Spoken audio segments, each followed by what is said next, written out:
স্ক্রিনেও একটা ভিডিও লাগাইমু, খাসলত যায় না দইলে আর ইজ্জত যায় না মইলে।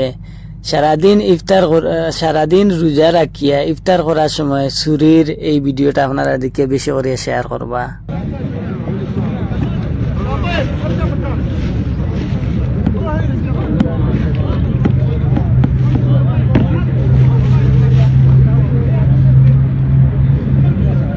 আবার এই যে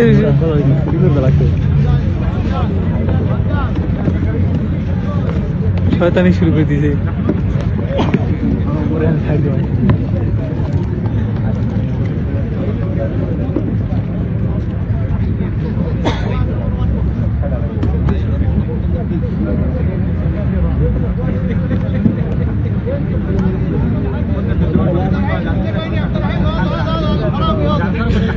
ওটাই খেলাইছে।